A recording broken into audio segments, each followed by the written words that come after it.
Presentations on March 19th. Will you all please rise for the Pledge of Allegiance? I pledge allegiance to the flag of the United States of America and to the republic for which it stands, one nation, under God, indivisible, with liberty and justice for all. Got it for a minute. In case members of the body did not hear Jerry's announcement, there are two microphones that amplify our voices in the room. There's this mic and there's the mic for the presenters. So speak up when you're speaking. We have mics on the table, the flat ones. Those record for the audience and for the recording. So your voice will be recorded for TV, but we won't hear you unless you speak up. Right. So the first item on our agenda is an appointment to the Special Projects Committee. Rodney Van Dusen, please come forward. So you're going to be at that smaller table right there.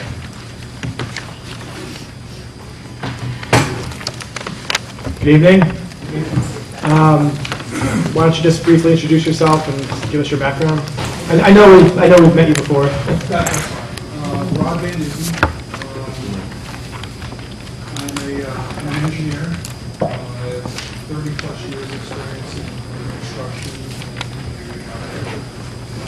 I lived in Fairfield for approximately 15 years, part of the Town Facilities Commission, and just recently appointed to the Smith Richardson Building Committee. That's it in a nutshell. Thank you. Does anyone have any questions on this appointment? Mark McDermott, District 7. I'm just confused. Your application says you're a registered Democrat, and our warning says you're a Republican. Which is it? Not that it matters to me, but sorry. Thank you. Any further questions on this appointment? Seeing none, thank you for coming tonight. You do not have to appear on Monday. Thank you. Have a good evening. Next, we have a report from the Strategic Plan Committee.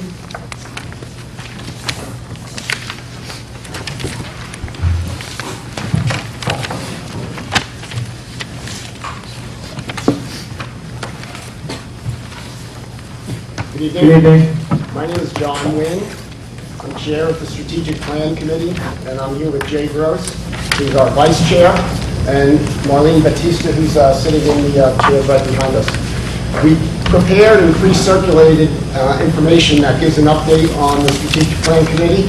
If everyone's had a chance to look at that, I'll just quickly walk through it and allow enough time at the end for questions. So first, thanks for inviting us to come provide an update. On page 2 of that material, I outline the information that we're going to present, which includes an introduction, the work we've completed through March 1st, 2018, our plan next steps, and a project plan, and then several charts I'd like to spend a few minutes taking a look at, which provides a perspective on coordination and other types of things that we need to be cognizant of as we go through this planning process. Go through some questions, and then I have some appendices that provide information on when we were formed, our members, things like that. So on page 3, just to quickly walk through the charts, the town determined it would be beneficial to develop a strategic plan and established our committee. The plan is going to help us evaluate certain key questions that will help outline the future direction that the town might evolve into. The 3 questions are, what's the current status of the town? What would maintain and improve the desirability of the town? And then what actions might be needed to try and accomplish that? And from a strategic plan standpoint, what we're looking at is a little bit longer term horizon than a typical budget cycle, which might run for a year. A strategic plan will really look out 5, 10, 15, or 20 years into the future to try and figure out what we need to do to keep the town in a good, vibrant, and moving forward state. The process to develop the plan will involve widespread community input to gather perspectives from a variety of different people in town, businesses, residents, people that work for the town, things like that. This material has been prepared to provide a snapshot of our current status, and the appendices have some other information, as I mentioned earlier. So basically, through March 1st. Committee was formed. We meet once a month, typically. We may be meeting more frequently. We meet on the second Tuesday of each month, and the minutes for all of our meetings are summarized in typical town standards. We did some research based upon what our charter defined, and prepared an RFP and issued that in the October-November timeframe. We received 8 responses to the proposal, to the RFP, and we conducted oral interviews with 2 of those providers and selected one provider, which we hopefully will be starting to work within the next 30 days. We developed a web page that's available through the town's website that provides information on the research that we did, the actions we've taken, our minutes, various different things like that. A very useful is the news feed, which provides an update of what we did in 2017 and what we expect to accomplish in 2018. We've provided several Board of Selectmen and Board of Finance and Economic Development Commission updates to keep them apprised of what we're doing and what we're working on.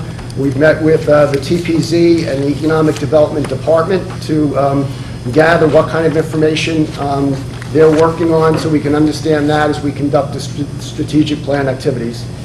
The members of the committee are trying to stay abreast of a variety of issues that might impact our strategic plan efforts, and to allow us to have the best information and the best knowledge as we work with the planning consultants. And the last step on page 5 just identifies that there's several steps that we're going to take to get the consultant provider that we're going to engage up to speed and be able to move forward as quickly as possible.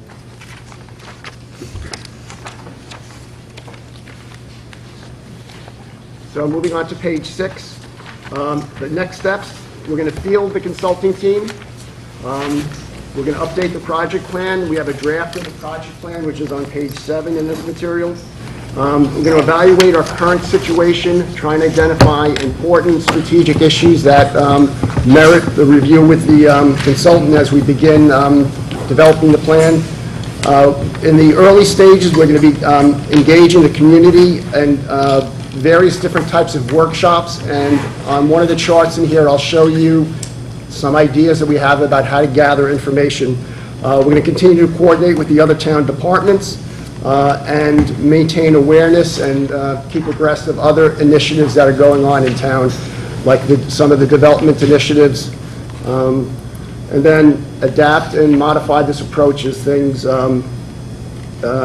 necessitate. So as you can see, the effort for the strategic plan on page 7 has approximately a 1-year time frame from the time we begin working with the consultant to actually complete the plan. And throughout that process, we'll be gathering feedback from residents, as I mentioned, using a variety of different techniques such as web forms, community workshops and interviews with members of the town elected bodies. Some of the members of the RTM possibly would be interviewed as part of that process, and work to kind of craft what the direction is. So in a nutshell, the objective of the strategic plan is looking out into the future and trying to decide what would be best for the town to maintain the town's attractiveness, affordability, and other beneficial attributes, and try and mitigate some of the challenges that might be facing the town, such as some of the discussion has been around trying to improve the level of commercial base that we have, supporting our overall tax base, to modify the level of tax that the residents in the town are experiencing based upon where we are with our budgets. So let me stop for 1 minute at this point and see if there's any questions. Are there any questions from members of the body? Representative Vergara? Is that the mic? Yeah, sorry. Hi, Jill Vergara, District 7. Thank you so much for volunteering for this committee and presenting. What is an RFP? An RFP is a request for proposal. It's what you typically do when you outline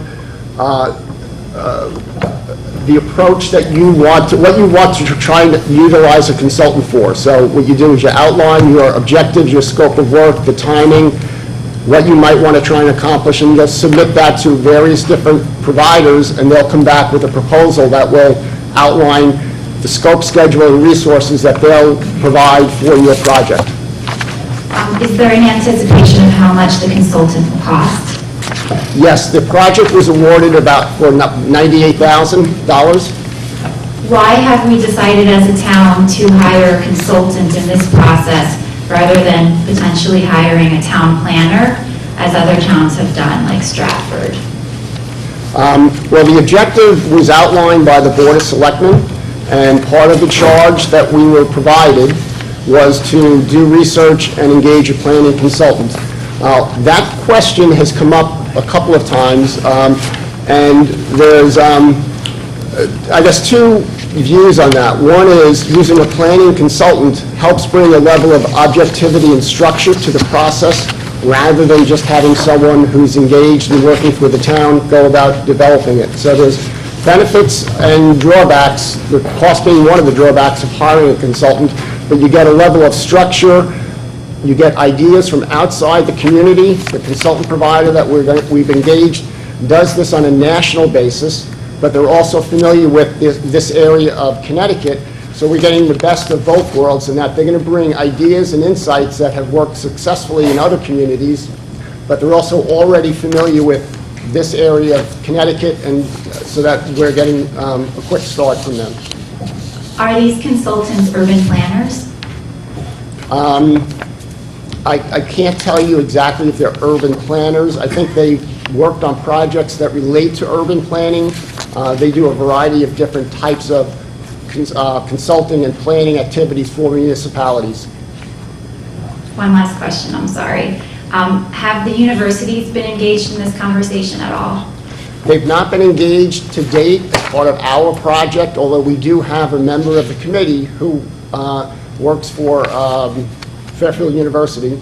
And as part of the strategic issues we need to evaluate, the higher ed community is one that we need to engage, meaning we need to get their thoughts, their insights, their ideas, and figure out how we partner with them so that the town gets the right kind of support, but the town also provides them with the right kind of support.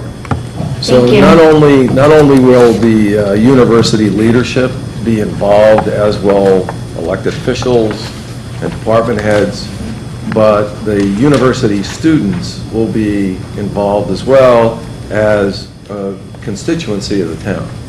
There are 14,000 students, so they do have an impact on the town. They require services. They, drive some business. So we wanted them included in the process as well. Great, thank you.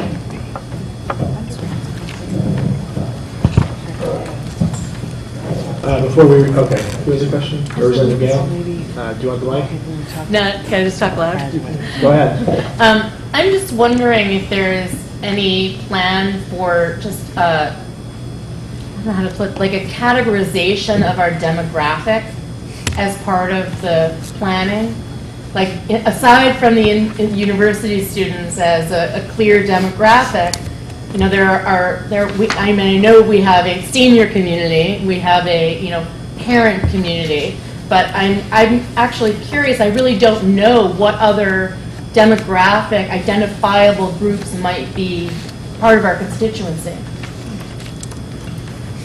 The objective wouldn't be to categorize the demographics of the town. That information already exists. There's a rich data set from the Connecticut Data Collaborative that the town's Economic Development Department utilizes, and I'm amazed. I only started looking at it recently, and I'm amazed at the level of information that it has. It has a breakdown, old, young, each different age groups, education levels, income levels, a rich set of information. We'll be working with a lot of that. Our objective isn't to develop it, it's to leverage the information that exists. So we're working from a common data set that everyone agrees with. Because if we went out and developed our own data set on what the demographics of the town are, people could question that. So I'd rather work with an existing data set that exists.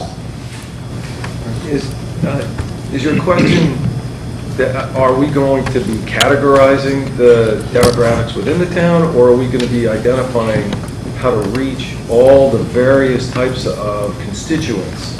Yeah, I'm asking because I was involved in a process like this at a school I worked with in Newtown, and we didn't realize before we did a certain degree of self-study that our population was actually made up of, these certain demographic groups that were clear percentage-wise, blue collar, white collar, that kind of thing. But there were more specifics involved also. So as John said, there are going to be a number of data sources that we rely upon and that the consultant relies upon. But as we go about the outreach, the process that we're going to be using is going to be tailored for various different types of the constituents across the town. So for example, we are going to focus on seniors. We're going to focus on the business community. We're going to be focusing on residents, both homeowners and renters. We're going to be focusing on students, both university and the high school and even middle school. Based upon some of the results we've seen, you get some interesting feedback, right, from the youth of the town. And so we are going to be focusing on the various groups in the town, and we're going to be relying on data that exists to be able to identify where those groups are and various numbers. Does that completely answer it? Okay. Yes. So what I'd like to do is just take a quick look at the next three charts in the deck, just to have people familiar with that, and then we can close out with any other questions that might come up from it. So on page 8, we call this the bubble chart. And what we tried to do is just array around this table all the different entities on the left-hand side of the chart that are involved in helping develop and think about strategic direction for the town.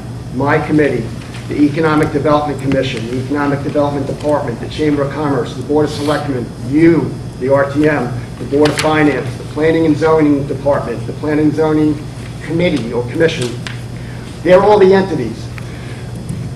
On the right-hand side of the chart are the information and ideas that come out from each one of these. Our strategic plan, the strategic vision that's been developed by the Economic Development Department, the plan of conservation and development, community viewpoints, and I'll talk a little bit about how we're going to get those community viewpoints.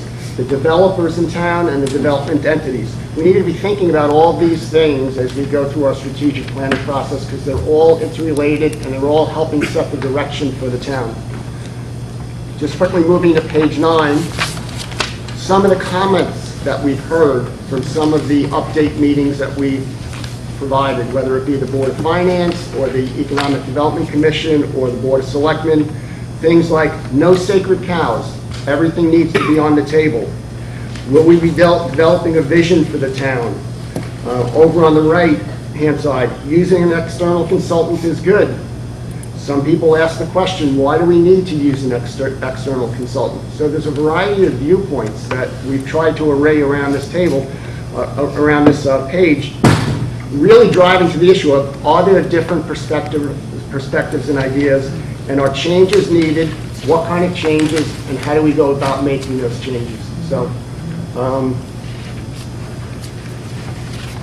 moving on to page 10. This is where we need your assistance. Everybody in this room, you all represent members in each one of the 10 different districts. So if you look at this page, there's going to be some brainstorming technique templates. There's going to be a web survey that we're going to utilize. There'll be community workshops that will be held, and they'll be noticed and conducted, and information will be presented in the workshops, and information will be gathered from the people attending the workshops. There's a technique that the consultant has described to us called a do-it-yourself workshop, meaning they have an approach which is structured to allow members of the community to hold their own workshop and gather feedback and submit it into the project team so that we can make sure we're getting that information. And it's all driving at looking at options and alternatives and the trade-offs that we need to be thinking about on how we need to manage change in the town in the development of the strategic plan. So the bottom part of the page, we need you all to provide input. We need you to be involved and participate. Possibly, we might ask you to conduct a do-it-yourself workshop. It would be a perfect venue for each of the 10 RTM districts to hold their own do-it-yourself workshop and be able to submit the information and insights from that workshop to the project. And then help us evaluate the benefits and implications of this. And we probably will ask for a liaison from each one of the RTM districts so that we have someone we can go to make sure we are getting the right kind of information and understanding from the members and the people in the community. Everyone willing to do that? Yes. Great. So, on to page 11. I'll try and close out now, answer any remaining questions. The appendices, as I mentioned, have the names of all the members of the committee, our charge. Earlier in the deck, I identified where our web page is. Our web page right now has a community feedback form. You can click on it, fill it in electronically, and it'll be submitted to us. It has a link for emails, so emails will come to us if you have questions. And I'd love to hear from you if you have questions, if you have suggestions, either now or as the project moves forward. I want to have a very good, open communication channel because you all represent the residents in the community, and it's essential for us to hear that type of information. Thank you. Does anyone have any questions? Representative Gerber? Yeah, thank you for doing this, first of all. And I'm embarrassed that you've had 2 meetings so far, or how many meetings? We've had regularly monthly meetings, so we've had 7 or 8, or no, Total. we started in June. You started in So June. we've met every month since June, maybe 1 or 2 additional meetings. We provided 2 Board of Selectmen updates. I know those were televised, on Fair TV. We provided 1 to the Board of Finance. I can get you those dates if you're interested. No, I can find them.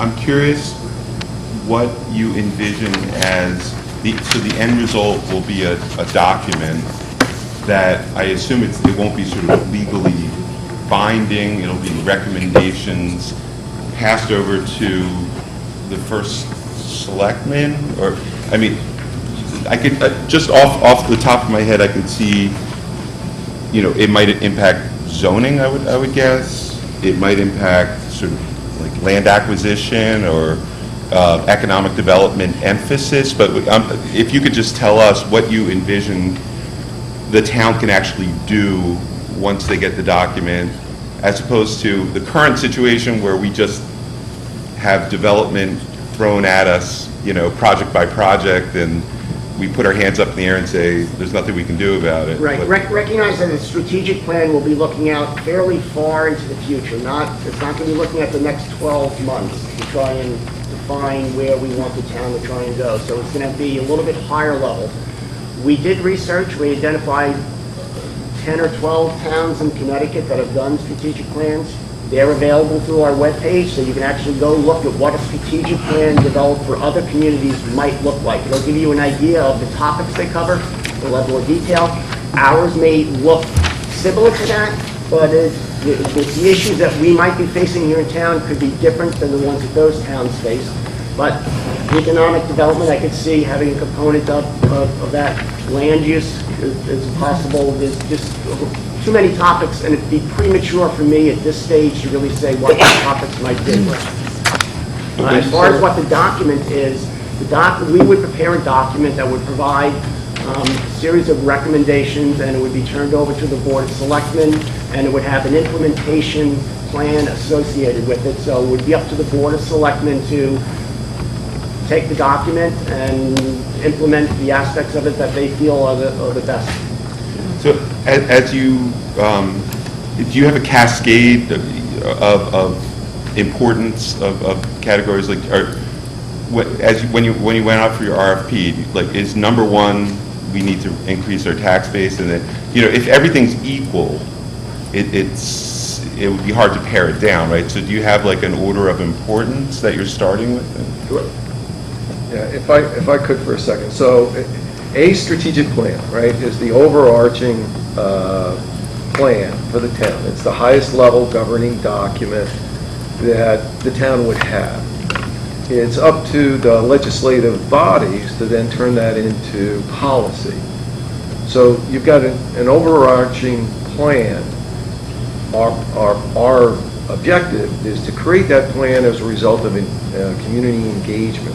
So you create a vision, you create a direction that planning and zoning supports, that all the other departments have to support, but that requires the various legislative bodies and organizations in town to turn that into, right, policy and action. But the state of the town right now is there is no overarching strategic vision. There is no,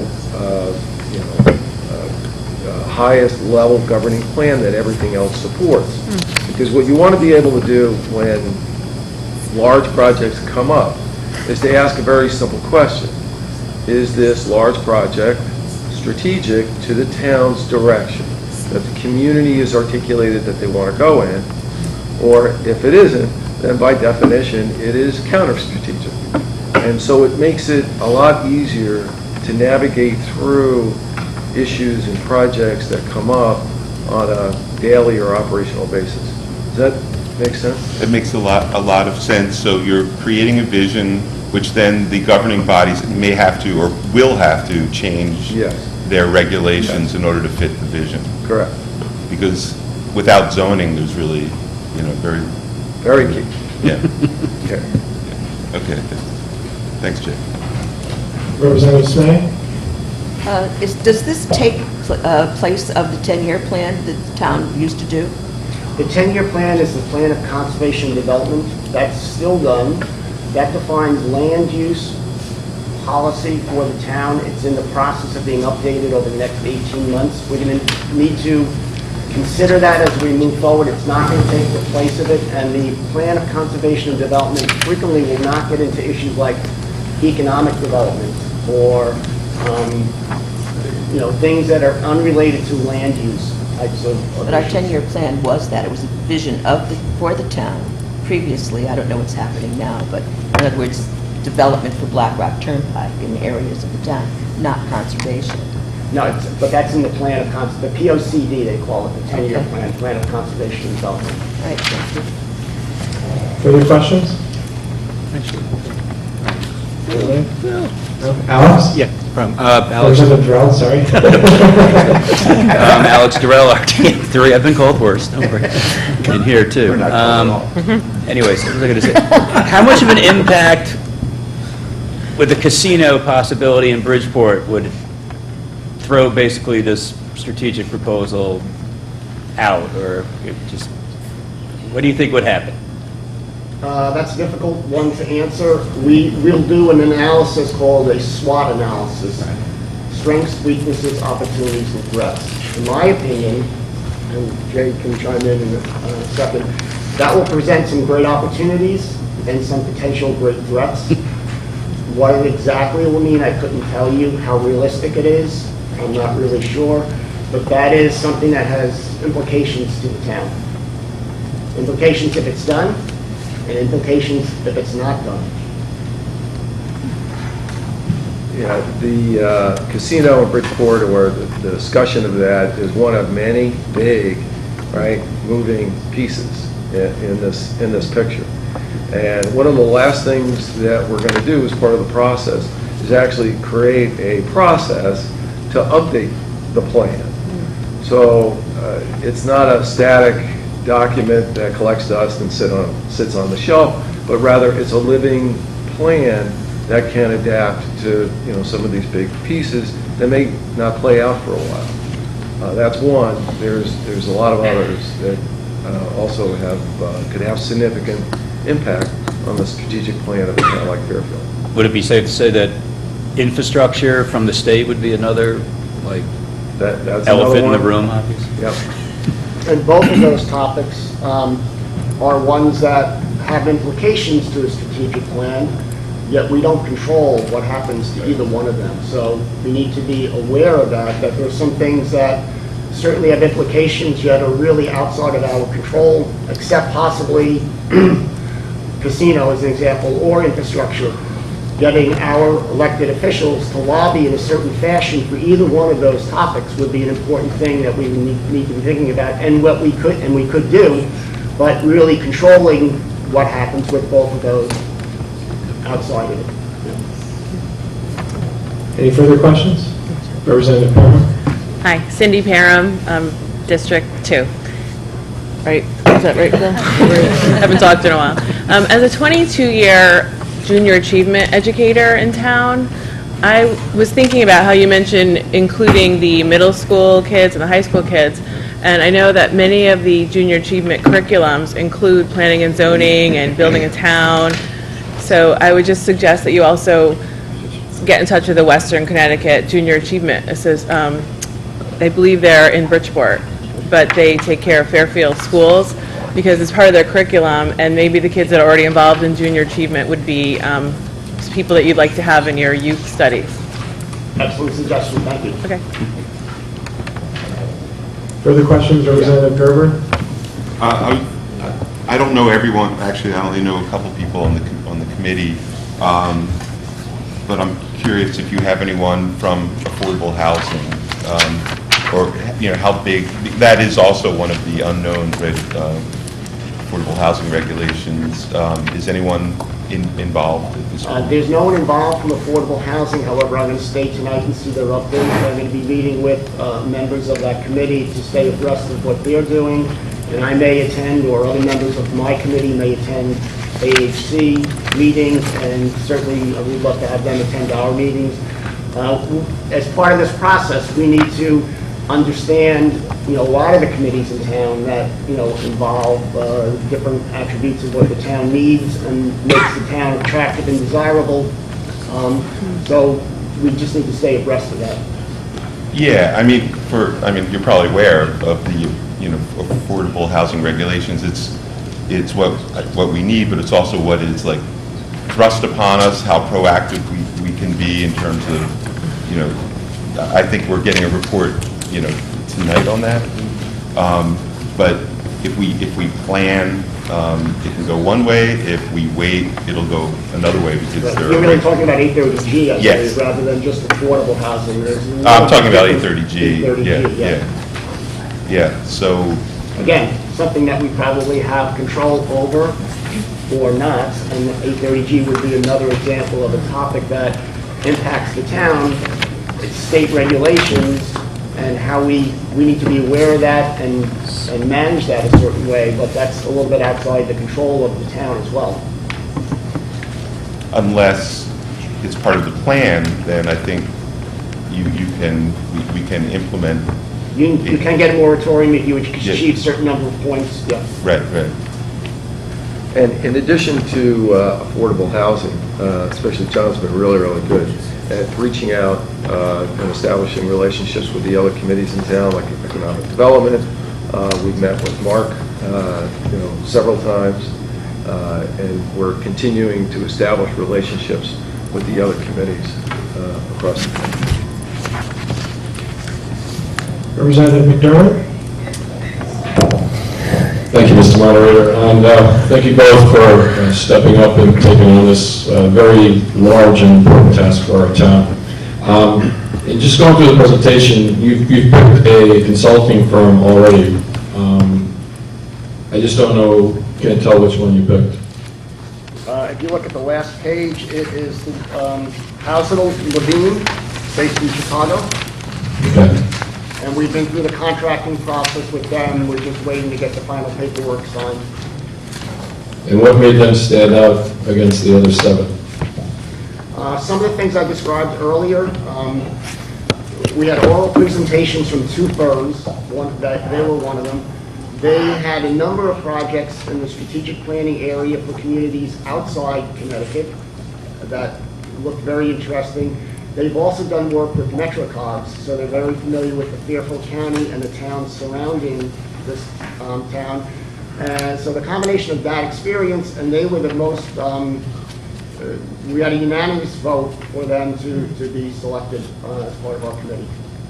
Thank you. And I think their process was, for me, one of the things that stood out in that they have a very structured process in order to make sure that the community is actually engaged in helping develop the plan. So a lot of the other consultants would expect the committee essentially to be the organization that came up with the plan, and then the plan would be, the community would be briefed on the plan. And you'd get some feedback and you'd modify the plan and so on and so forth. But House of Levine's process for early community engagement, to really be able to collaborate with the community across all the different constituents, I thought was especially valuable for the town of Fairfield. Thank you. Representative Siebert, did you have something? You got the mic?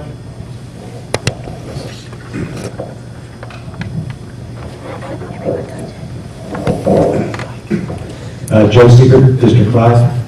Thanks again for taking on this very important project. My esteemed colleague, Mr. McDermott, covered two of my questions. But the third question I had was, how long will this consulting firm, how long is the contract for? The contract is for however long it takes to develop the strategic plan. Okay. Generally, the project plan we have in here shows it will take approximately 1 year from the time we start. Might take a little bit longer, might take a little bit shorter, depends on how quickly we get through the steps of analysis and data gathering and community engagement that we wish to undertake. So round numbers though, 1 year.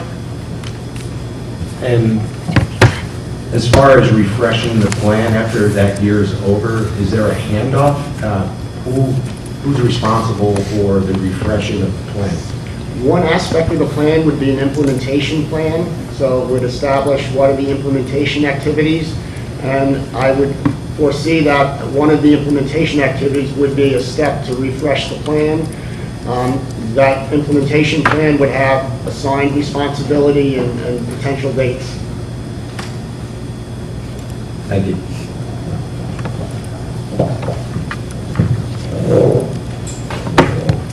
Further questions? Anybody else? Seeing none, thank you for coming. We would be happy to have you back later in the process, just let me know. And if you want other assistance from us aside from having liaisons, let us know. Happy to help. I'll work questions we have as far as establishing someone from each district through you, Mr. Moderator, if that's okay. Yes.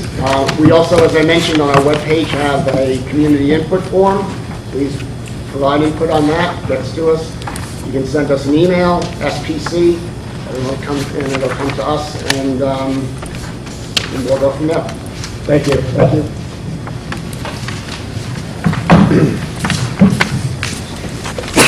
Next, we have a resolution. Okay, where are you meeting? Tomorrow we're meeting in the Sullivan first floor Board of Selectmen conference room. And everybody's invited. Just so you know, many members of this body will probably be attending a workshop tomorrow on Robert's Rules and FOIA. Freedom of Our Information. meeting starts at 6, so you can come to our meeting. He's gonna vote. No excuses. Thank you. Next up, we have a resolution to enable the town of Fairfield to participate in a sustainable CT municipal certification program.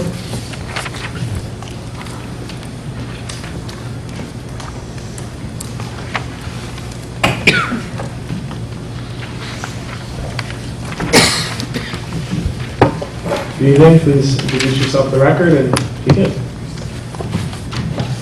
Hi, my name is Bob Wall, a resident of Fairfield and a member of the Sustainable Fairfield Task Force. And I'm Mary Hogue, I'm also a member.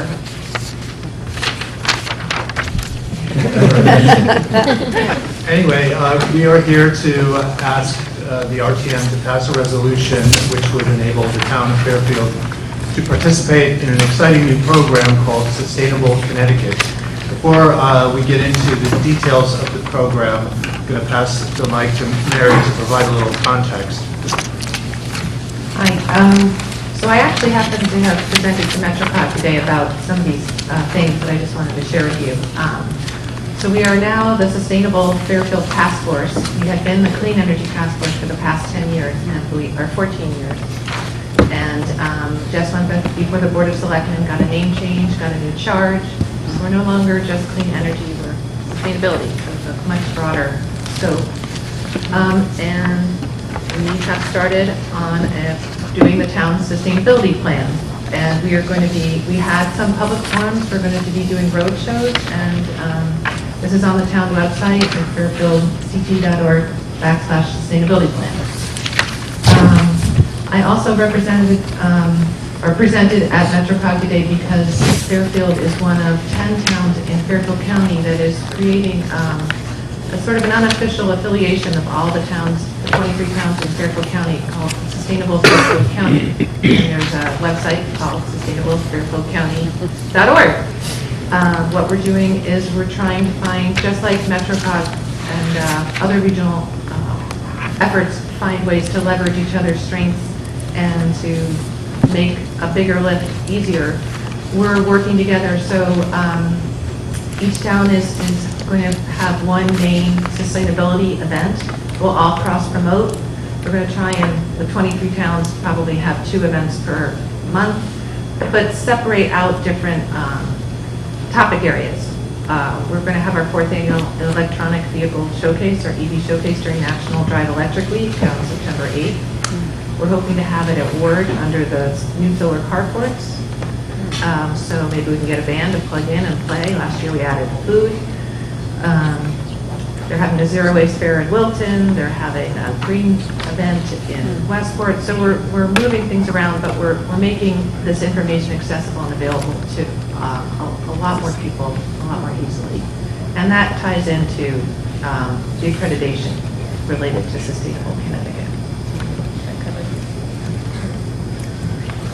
So Sustainable Connecticut is a voluntary certification program that is intended to create thriving and resilient communities across the state. It was modeled after a successful program developed in New Jersey, and in Connecticut received input from municipal leaders, state agencies, nonprofits, and others. It was launched last November at the annual conference of the Connecticut Conference of Municipalities. And First Selectman Tetra was there, and was very impressed by the keynote speaker, who was from one of the leading towns in New Jersey that had been recognized for its work in the original program.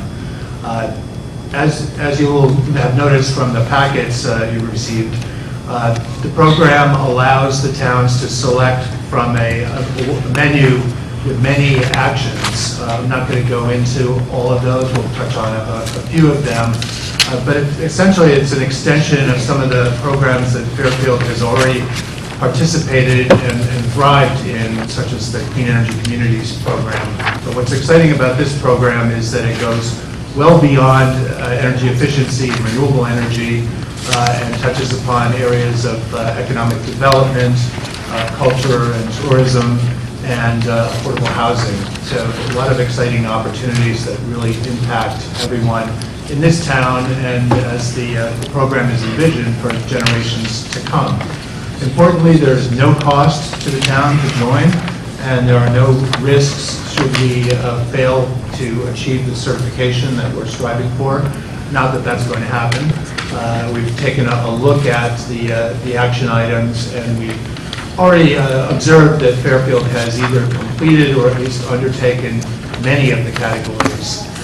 We have identified a town employee to serve as the official contact, and that would be Ed Bowman.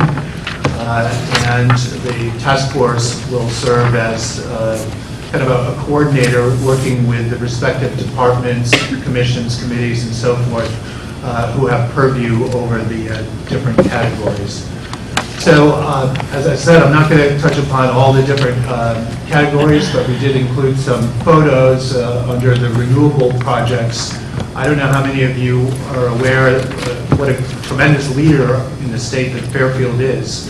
The town has received numerous awards already, and most recently at that CCM conference, we received one for net zero energy project at the wastewater treatment facility and all the related buildings. So it's pretty amazing. And overall, the state has espoused the goal of achieving 40% clean energy by 2030, I think. 45. All right, and Fairfield is essentially already there, so we're living proof that this is doable, and we hope to go well beyond it. As Mary mentioned, if anyone has been to either of the high schools, we now have large solar projects, not only on the roof, but in solar carports. And we've undertaken a lot of energy efficiency projects that, according to records we just consulted, have saved the town more than $3 million for this year alone. So it's very exciting what we're doing, and we hope to do more. So another area that's in your pamphlet or your packet is the tourism and cultural asset map. So again, we're addressing economic development, affordable housing has to be part of some of the activities we can do. There's a wonderful newsletter and website that I'm looking back at Mark because it's really, he should be talking about that one. Something else that is very special in Fairfield, and I'm proud to say we're in our 51st year of doing it, is the Mill River Wetland Committee. There's a whole section about watershed education. And as you all know, I think Fairfield is far and away a leader in that. So with that, we will open the floor to any questions you might have. Thank you. Does anyone have any questions? Representative Farman. I just want to applaud Bob and Mary for volunteering. This is a great organization. I've been following Sustainable CT in my day job, and Fairfield really is a leader. We're lucky to have someone like Ed Bowman. Not only are we, procuring cleaner energy, we're actually getting cheaper energy too. So we're saving our town a lot of money, and we're also doing it in a cleaner capacity. And Sustainable CT is going to be a great way to get even to a broader vision. So thank you. Thank you for what you guys do. Thanks for your support, Brian. Representative Pistilli. Representative Pistilli, District 3. I also wanted to echo your sentiments to Bob and to Mary for the many years of service to the town of Fairfield and helping us really become a leader in all things sustainable. And what I'm interested in learning more about is as this movement and our partnership with other towns within Fairfield County, will you be looking at proposals and cost savings in terms of solid waste? That was one thing that came to mind. And then also, we just finished up a solar campaign, so will there be other campaigns like that as well, like to help residents make decisions that'll be part of, are there any more residential decisions that people can make that we can help spread awareness on, like in this menu? Well, actually, the Solarize program has been extended until early May. May 15th. So you can still get on board that one. That's good. In our public forums related to our sustainability plan, we found that the public was extremely interested in recycling and actually kind of frustrated in their confusion over it. So we created two groups that were focusing on food and waste and clean energy and transportation. So you'll be seeing much more of that, and that'll tie into the Sustainable Connecticut activities that we'll get points for. And furthermore, just today I received an email from an old friend at Connecticut Green Bank about an exciting new loan product they have for electric vehicles, both new and used. So that's going to tie into our outreach efforts, not only the annual event, but we'll be promoting throughout the year opportunities for residents and businesses to save money through energy efficiency, renewable energy projects, and also transportation. Further questions? I just have one comment that sort of ties into your whole agenda in the sense that, so as part of the Sustainable Task Force, or whatever our new name is, I've been getting to the strategic planning meeting, and because we have a plan, they have a plan. We are, as I said, Sustainable Connecticut has a portion related to affordable housing. So sustainability in a sense is we're checking out all the different plans in town and making sure that there's an underpinning of sustainability, which is finding efficiencies economically, environmentally, and just making everything fit together. So that's why we want to join Sustainable Connecticut, because it has an outline for us. If you go on the website, you can go down a few links, but it gives you information on how to get funding. There's no cost to us, but there's lots of information on existing plans from other towns that were successful. There's grants and how to apply for them. So it's a really great program for us to be able to move forward. Further questions? Seeing none, thank you for coming. Thanks for your presentation. Thank you very much. Thank you. Next up, we have a report from the Affordable Housing Committee.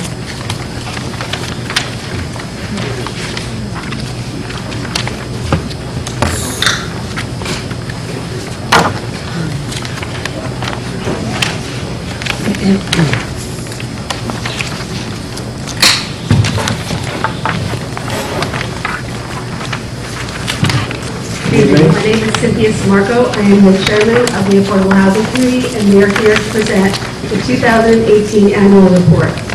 So just a brief overview. During the past year, as you may know, we've completed work on the proposed ordinance establishing an Affordable Housing Trust Fund, which we have submitted to the RTM, and will come up for a vote, I guess, on the 26th, in the next week. We've also received and provided written comments on the town Planning and Zoning Committee on a proposed 24-unit set-aside development that was submitted pursuant to Section 830G, and this project was subsequently approved by Planning and Zoning. Earlier in 2017, we provided testimony before the State Housing Committee supporting proposed legislation to amend Section 830G of the Connecticut General Statutes. We expressed our concerns over predatory developers as well as unfairness of assigning half-point credits to senior housing in Fairfield. And the statute was amended, providing some modest relief to communities like Fairfield. We continue to monitor progress toward accumulating sufficient housing unit equivalency points to seek a temporary moratorium. And you can see Exhibit A attached to the report to see where we stand this year. We continue to review compliance reports submitted by housing developments, and we are continuing to work on the following additional goals for this year. Once the Affordable Housing Trust Fund is passed, we plan on providing or establishing an appropriate funding mechanism for that housing trust fund. And we're also exploring possible amendments to zoning regulations to increase inclusionary set-aside, particularly in areas where the town has allowed greater density around transit modes, where we could seek additional percentages of affordable housing. And that's where we stand at this point. Thank you. Are there any questions on the report from the Affordable Housing Committee? Representative Vergara?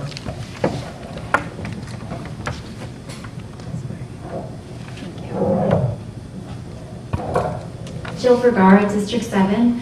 Did the amendment to 830G fix the half points for the senior housing, or is it still the same? We only get a half point for senior housing.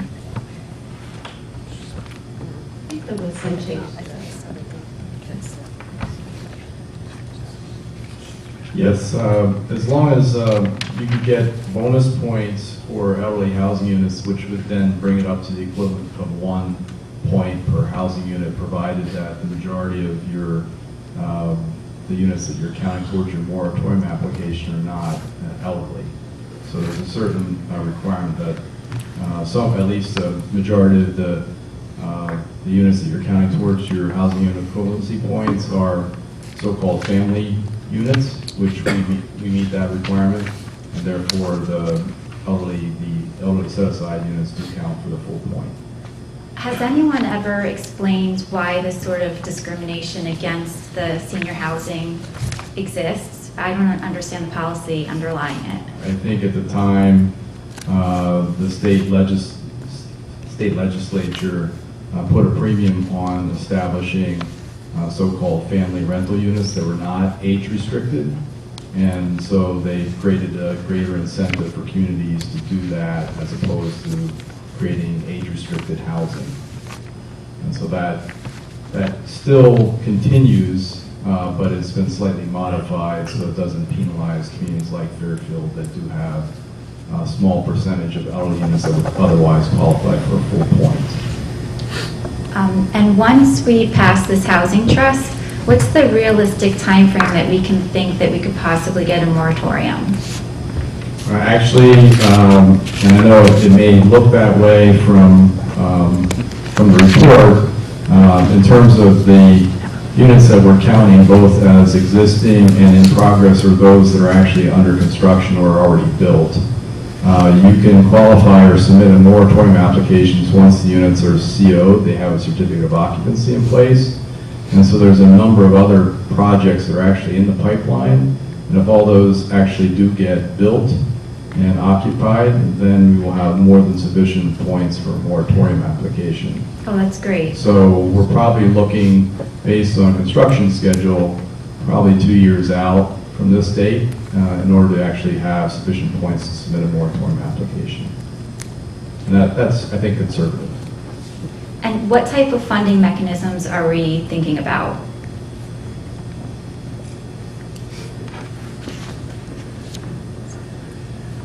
Well, at the very least, I think having a housing trust fund would at least put us in a position to accept donations or funds from other sources, but at the very least, we're going to have a conversation with planning and zoning about possibly inclusionary zoning fees, as some other communities have done, or in the instance of, we've had this discussion within the committee itself, whether or not there is an allowance for somebody to opt out of the inclusionary zoning provision to provide a monetary donation, if you will, in lieu of creating the units on the development itself. That's done in other communities.